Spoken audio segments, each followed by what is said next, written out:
Awesome. Well, thank you, Tom. Thank you for joining us on the WRSTCollabs podcast. And it's really just an honor to have great partners with you to join us, and be able to tell us a little bit about what you're up to and what's on the road to come. Before we dive in too much, and you and I were having like a fun kind of like warm up ahead of this call. But before we dive in too much about like everything that's coming, I'd love to hear in your own words, how would you describe what Round 21 is and what is it that you're trying to achieve as a brand?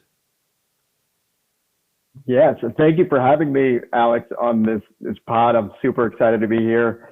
And kicking it off with what is Round 21? It's an interesting question because fundamentally we are a sports lifestyle brand. We're just coming to life in a new way and with a new brand identity that we think has been missing in the market for a really long time. It feels right for the moment. The fundamental thesis is that we've been sort of as a society celebrating team first mentality in sports for decades now.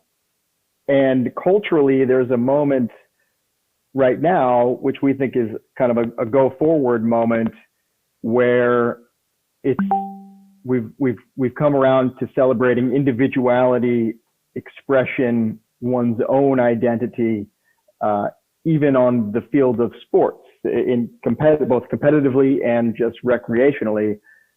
Everybody, athletes, fans, are more comfortable and even demanding comfort with coming to the field, being themselves and embracing who they are. Mm-hmm. And so it's, as our founder Jasmine says all the time, it's shifted a bit from the name on the front of the jersey, the team, to the name on the back of the jersey. Mm-hmm.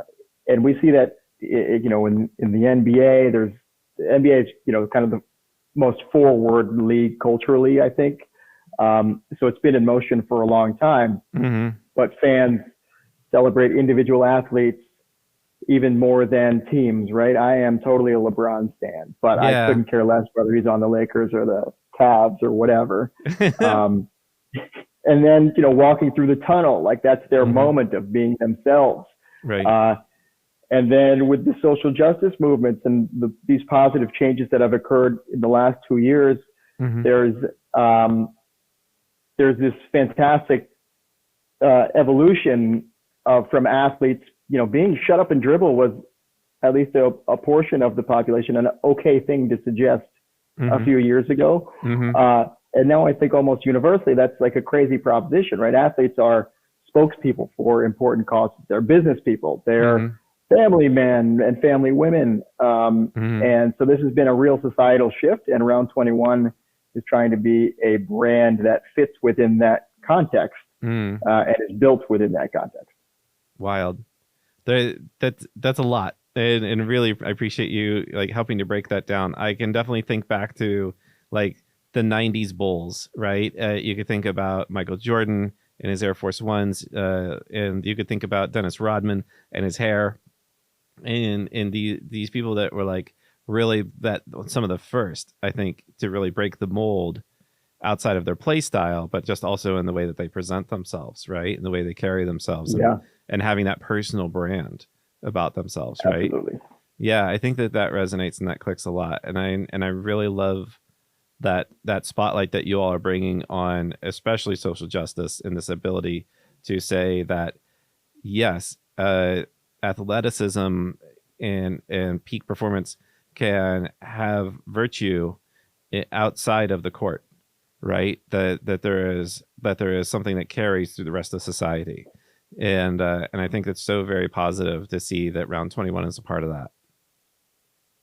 Yeah, thank you. That's what we're hoping to do. It's the beginning of the journey, but we're making some great progress so far.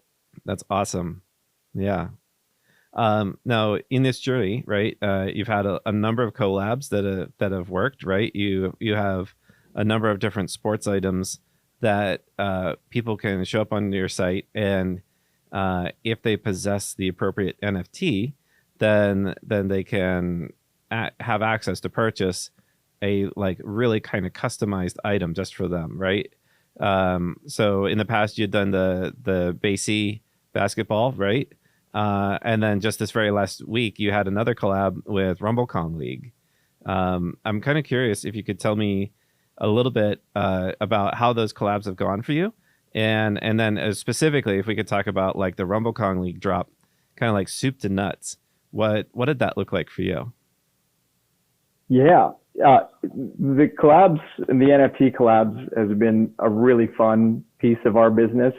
As you mentioned, it started with the Bored Ape Yacht Club basketball that we did last summer, which was a hit, and that really set the stage. So as you mentioned, kind of the model there is we'll collaborate on an NFT for an existing NFT community, and then partner in designing a physical product which is only accessible to that NFT community. And we'll token gate the purchase so that you need to own the NFT to be able to buy the physical product. And it's a really cool way for communities to engage or community managers to engage their communities. It becomes a physical token of an I was there when, merch you obviously can wear wherever you go. The basketballs, I've got one of the Bored Ape basketballs behind me. I'm afraid to take it out, but that's what I have too.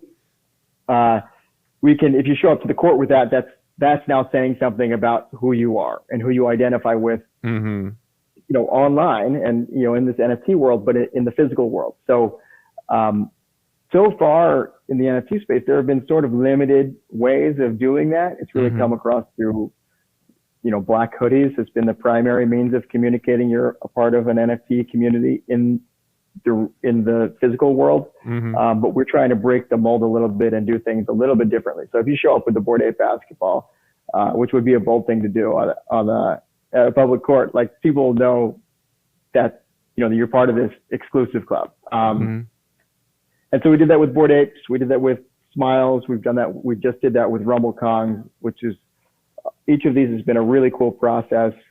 Each time we try to step it up a little bit more, right? The first NFT airdrop that we did for the Bored Apes was an animated GIF of the ball design rotating and bouncing.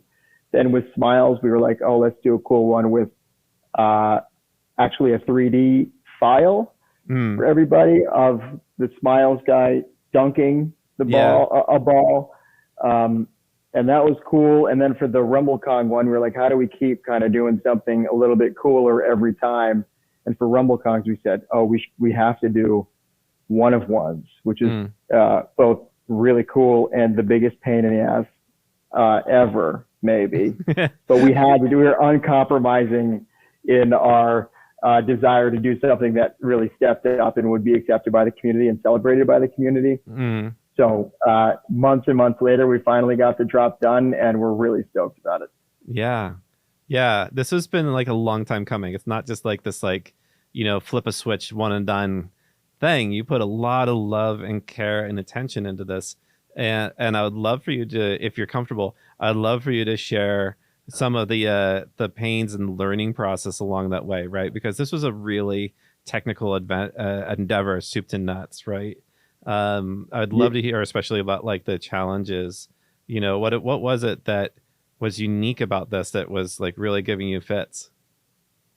Yeah, well, so there were a number of pieces of this project which were challenging when we broke it down. One thing that wasn't that challenging, or that we know is challenging, but we had full confidence in, is like the Web3 execution airdrop side, because we had you guys as partners. I'll be totally honest, the Wursta team has been amazing.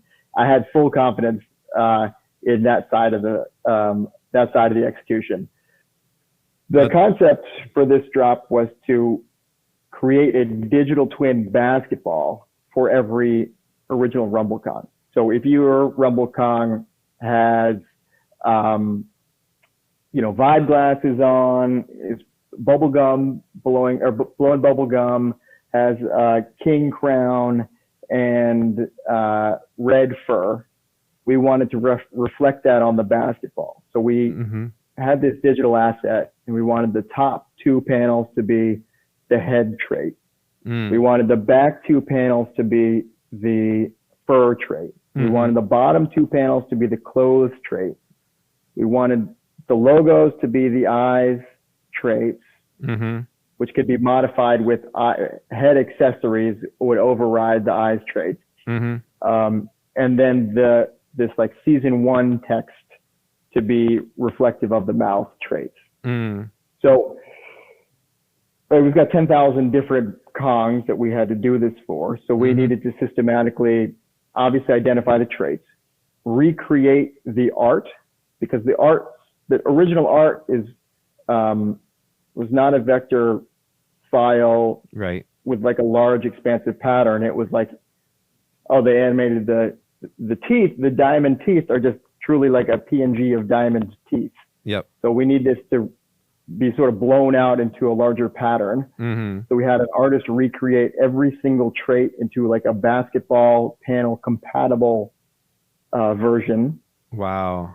And that, which, I mean, kudos, Craig White, kudos, man. He was an amazing partner and rolled with the punches a million times as we got new UV maps and had to re-optimize where the panels would actually show up, or where the images would actually show up on the panels. We did 100 iterations on that, and Craig was amazing. We needed to sort of obviously do this systematically, this trait association between original trait and corresponding material for the digital basketball. So Jasmine DM'd Fancy Rats. He's the best. Dave, aka Fancy Rats, is amazing. He had done this on a personal project of his own before with using Bored Apes as the origin. So we knew he could do it. So he did that piece. Then we worked with our partner Swatchbook on actually making the 10,000 unique 3D files, and they were amazing partners as well.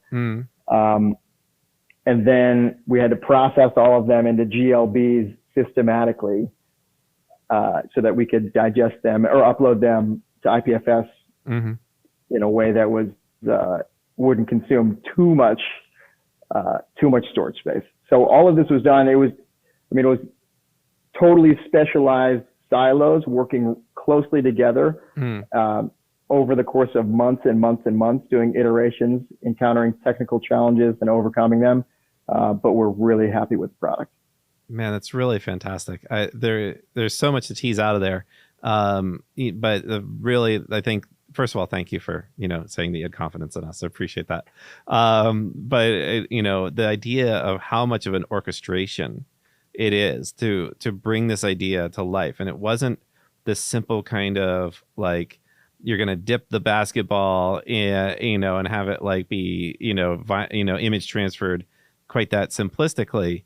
There's so many moving parts that you had to keep orchestrated and on point just to bring it up to this drop that happened last week. It's really fantastic. There was 2 terms that you brought up that I would love to just kind of like bring, every now and again, it's good to have like kind of a glossary, right? So, and they were both acronyms. So one of them you said was GLB, and the other one you said was IPFS.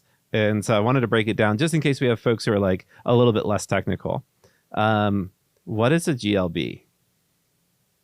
So just so everyone should feel comfortable, I had no idea what this was before this project. But a GLB is a file type. I think it's a reasonably compressed and efficient 3D file type. I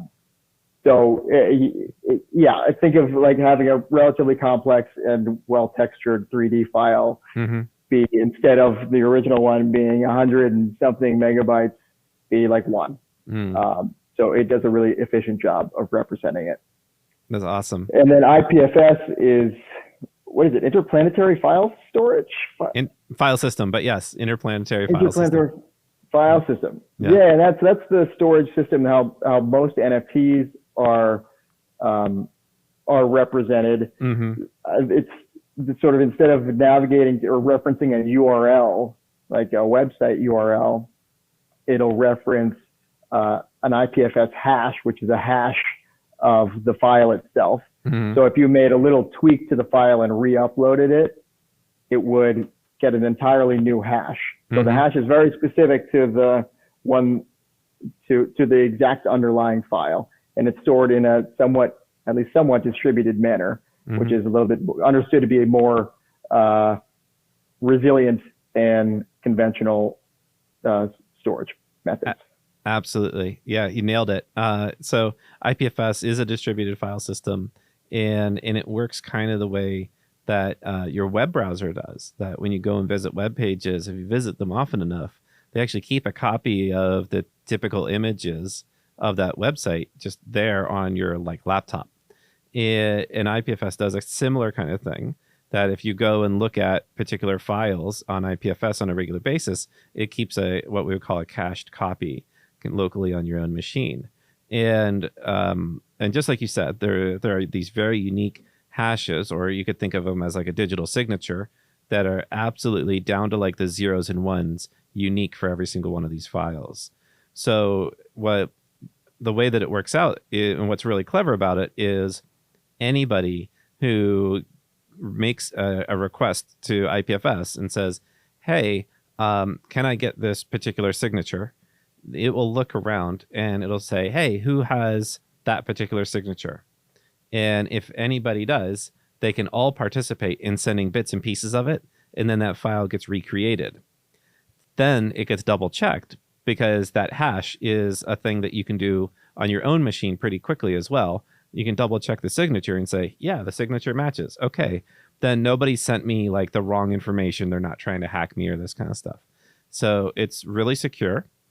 It's pretty darn robust, as long as other people are looking at that file, or you've worked with a service like Pinata or Filecoin or these kind of things to like persist storage. What's really important about it is exactly that nature, that no one person has full control over that file, and it can stay up forever. So we're used to seeing things elsewhere on the internet where if you have it in a folder, like think of your typical online storage systems, the person who controls that folder can delete that file, and then you don't really have access to it anymore unless you've saved it to your own machine locally. With IPFS, as long as anybody has a copy of that file, there will remain access forever. And that's really important in the NFT space, because people who are, buying JPEGs, as the broader community likes to joke about it, they want to make sure that there's a persistence to it, that nobody can just come in and like delete the JPEG, so to speak. You want to make sure that you have access to it forever. And that's why IPFS has really emerged as this like core technology for anybody who's building and creating NFTs. There's a handful of exceptional cases. I think Pirates of ETH, they don't store their images, or they don't use a conventional method for their metadata storage. And so that allows them to update images on the fly. But there's nothing persistent about that. And so they're doing that for the purposes of a game that they're playing. There's like this online game. But yeah, for most people, when you buy it, you have traits. You want the image to represent the traits. And so that's why folks stick with IPFS. So hopefully that wasn't like too nerdy. I just wanted to kind of take a moment and break it down, because I feel like that's something that underpins a lot of the work that we all do. And so thanks for playing glossary with me for a little bit there. Of course, that's what this is all about. I mean, the NFT space in general is moving so quickly, and new things are happening all the time. And there's because it's moving so quickly and it's pretty young, there's such an opportunity to jump in and get to a level of reasonable knowledge really quickly, like much more quickly than in many other sort of established technical fields. So I think it is important to do that. Yeah. One other thing that you did that was unique for the RumbleKong League drop was you had actually airdropped an access token, right? Like this was something that's unique as well. That yes, people already have the RumbleKong League NFT, but then you did an airdrop to them that's like their access token to come in and like purchase the basketball, right? That's exactly right. And this is part of the model that we've done when Round21 does this community partnership via NFTs model.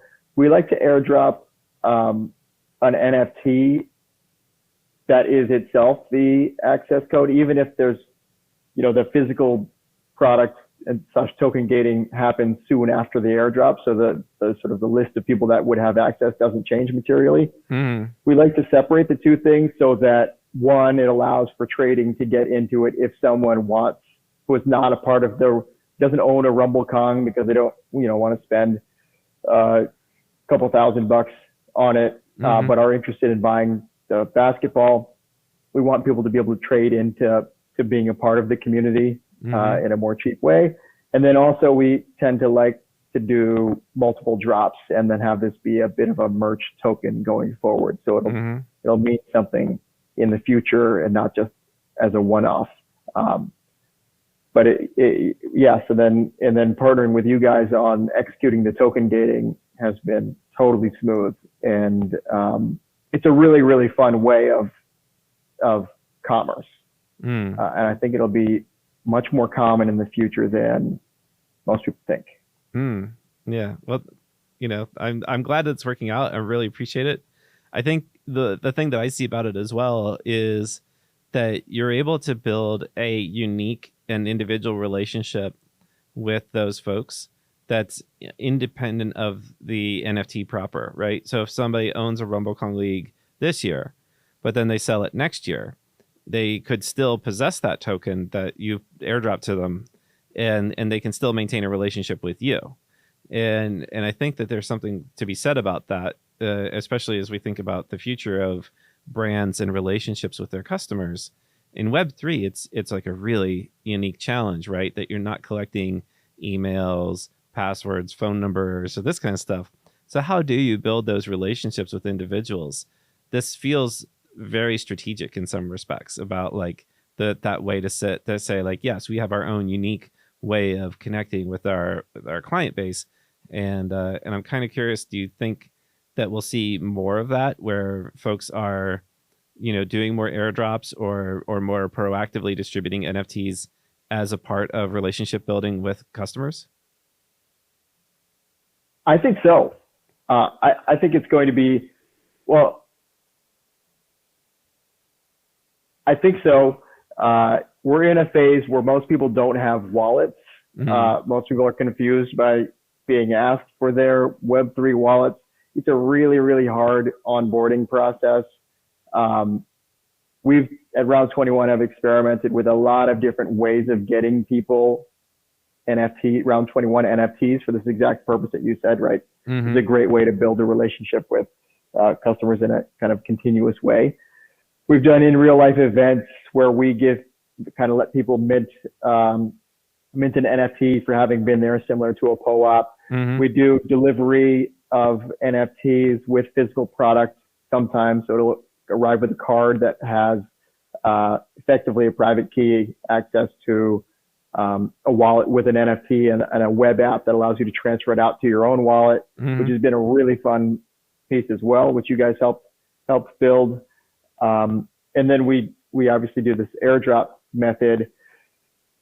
For a lot of people, this is really exciting each time they get it. For a lot of people, they could not care less because they just wanted the product. They don't know what an NFT is. They don't care what an NFT is, or they even feel negatively about an NFT because of a lot of the press around, greenhouse gas emissions of the Bitcoin network, et cetera. Right. But I think with time, NFTs really are an incredible tool. There are many different uses of this tool that are superior to, many of them are superior to the current way that things are done. And, for building relationships with customers, I think they definitely have a role. For authenticating physical product, they definitely have a role. I mean, we see this we do it, Nike does it, Artifact does it, Adidas is doing it, Gucci is doing it. A lot of the LV, the Louis Vuitton brands are doing it or have plans to do it. And I mean, talk about a great way of retaining customers. If you buy your Gucci bag with an NFC chip that links to an NFT that authenticates it, and then Gucci has has a means, you're part of the Gucci community, they can shuttle you through into other Gucci experiences that are only for verified holders of the product. Mm-hmm. And then that's kind of a brand stream. So Absolutely. that's exactly what we're working on. We think NFTs have a really big place in the future. It's going to be a windy road to get there, but we're excited about it and we're really excited about being part of building it. Yeah. At Round21. Well, we're super excited to keep on building with you. I got to say, like, the projects that we've been able to build together, I feel have been really great, like forays into NFTs and helping to push some of the boundaries of what people would expect. And, I'm just super stoked that we get to do that together. Yeah. We are too. We couldn't have had better partners. So. Could you tell me a little bit, speaking of like the road ahead, what's in store for Round21? Oh boy, we've got so much stuff coming up. It's nuts. It's really nuts, but we're really excited about it. We've got our Hallmark NFT program coming up, which is our sort of our membership program. Not sort of, it is our membership program. We have been thinking about the right way to build it for the last almost year, or pretty much a year, because it didn't feel right up until now. Actually feels like the right moment for it, even, and in fact, because the market has cooled off a bit. Yeah, we want this NFT program to not be something about hype and making money by getting access and then selling it to someone else. We want to have it be a part of the Round21's growth story and community building strategy. So we've got what we're calling the Select Pass coming up. We'll mint it. It'll go up for mint in, really soon at the end of August, early September. It's allow list only. And this is the objective of this is to get this core community of Round21 contributors and fans all in the same place, all with sort of exciting activations in real life, digitally, with product, with experiences, and at a manageable size that we can then continue to grow and expand the community at a regulated rate, because we're building Round21 and this NFT program serves this for the longer term. And the last thing we want is for some big hype and then sort of a drop. We just want sort of a consistent positive slope in community growth and engagement. So this is our big NFT thing next. We've got 1 million partnerships as well. And we're coming to life digitally and physically and sort of in hybrids with AR in a lot of different ways over the next 6 months. Nice. I'm super looking forward to this drop that's coming up for you. It should be, like you said, end of August, early September. I think that's going to be really fantastic. And, one thing that I super appreciate is exactly as you said it, that it's not about the hype. You're looking at this, and we kind of talked about this, just in the warm up to this call, about the technological appropriateness, right? Like using these technologies for the right things. And I feel like that's something that you and Jasmine and the rest of the crew at Round21 really have in their hearts, is understanding the appropriateness of the technology. Not that it like overwhelms, but it's in just the right spot. And I just really, really appreciate your approach to all this. I think it makes a ton of sense. And we're looking forward to being part of that journey. And of course, all your partnerships to come. That's so sweet of you to say. We're really excited by it and couldn't agree more. I mean, there are places for using technology for the sake of technology. And that's actually places are really important for advancing the ecosystem and experimenting. For Round21, that's not really, we don't want to do anything that's confusing or introduces unnecessary hurdles. We want to have it be a good consumer experience enabled by technology. So totally. Cool. Well, I'd say before we hit the road here, do you have any other things you'd love to share with the outside world? Anything you'd like to hype, or, this is the appropriate time to hype. Is there anything else you'd like to make sure folks are aware of? She'll select that. But head to follow us on our socials. That covers everything. That's where we do our announcements. Mm-hmm. At We Are Round21 is our Twitter. We obviously have a Discord, which we're building. Mm-hmm. And our Select Pass applications, they're live. We'll be doing rolling admissions. There's an interview component. To be honest, the interview component is like just a demonstration of sincere interest. That's all it is. Mm-hmm. We're so excited. Even just hearing about Round21 means you're contributing to the brand. We appreciate you guys taking this journey with us. This is, and Wursta too, this is supposed to be kind of a reflection of a larger cultural shift. And whatever we can do to help advance this, we think it's important and are really excited by it. So thank you, Alex, for having me on this podcast and taking the time, and Wursta for being amazing partners. And we're so excited about what we're building. Likewise. Thank you, Tom. And yeah, just once again, for folks to find you, you're on Twitter. It's at We Are Round21. So that's yeah, right. This is really fantastic, Tom. Thank you so much for this. And I'll see you online. Beautiful. Thank you. Yep. Take care. Bye.